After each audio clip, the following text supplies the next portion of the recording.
Si Jesus ug si Juan nga tigbautismo.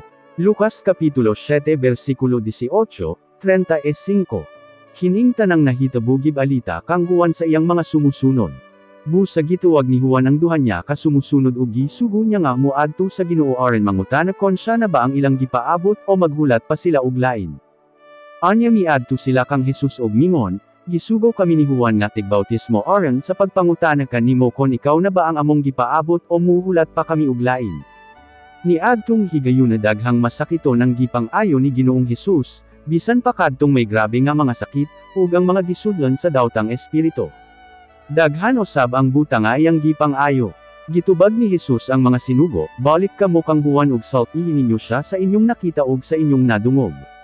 Salt ihi siya nga ang mga buta nakakita na, ang mga bakol nakalakaw na, ang mga sanglahon na nga ayo na, ang mga bungol nakadungog na, ang mga patay na nga banhaw, ug ang mayong balita giwali ngadto sa mga kabos. Bulahan ang mga tawo nga wala nagaduha-duha kanako. Sa nakalakaw na ang mga sinugo ni Juan, nangutana si Jesus sa mga tawo, sa pag-adto ninyo didto kang Juan sa kamingawan, ansa man ang inyong gipaabot nga makita. Miadto ba kamo didto aron makita ninyo ang tawo nga nagpauyon-uyon lang sama sa kugan nga mununot sa huyop sa hangin? O miadto ba kamo didto aron makita ninyo ang tawo nga nagsuog og mahalong bisti? Apan nasayod kamo nga ang tawo nga nag-asol og mahalong mga bisti ug nagkinabuhi nga hamugaway nagapuyo sa mga palasyo. Salt ihi ninyo ako kon nga nung miadto kamo didto. Dili ba aron makita ninyo ang propeta sa Dios? Oo di ba, ug labaw pa gayud siya sa propeta. Tungod kay siya mao ang ginaingon sa Dios sa kasulatan, ipadala ko ang akong tigbalita una kanimo sa pag-andam sa imong agianan. Mingon pagayod si Jesus, sa pagkatinuod. Wala pa'y natawo sa kalibutan nga alabaw pa kang Juan.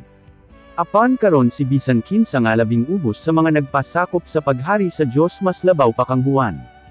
Ang tanang mga tawo nga nakadungog sa pagpanudlo ni Jesus, bisan ang mga maninangil ug buhis, miuyon nga matarong ang mga katuyuan sa Dios, tungod kay kini sila nagpabautismo naman kang Juan. Apan ang mga pari ug ang mga magtutudlo sa kasuguan wala muuyon sa katuyuan sa Dios alang kanila, kay sila wala man nagpabautismo kang Juan. Mingon pagayod si Jesus, ansay ikatandiko sa mga tawo nining panahuna. Sama sila sa mga bata nga nang lingkod sa plasa nga nagadula. Ang usa ka grupo nagingon sa usa, gitugtugan namo kamog sonata alang sa kasal, apan wala kamo mosayaw. Gikantahan namo kamo og awit alang sa mga patay, apan wala usab kamo muhilak. Kamo sama usab kanila, tungod kay sa pag-abot ni Juan nakita ninyo nga nagapuasa siya og wala mo inom og bino, busa mingon kamo nga na si ay dawtang espiritu.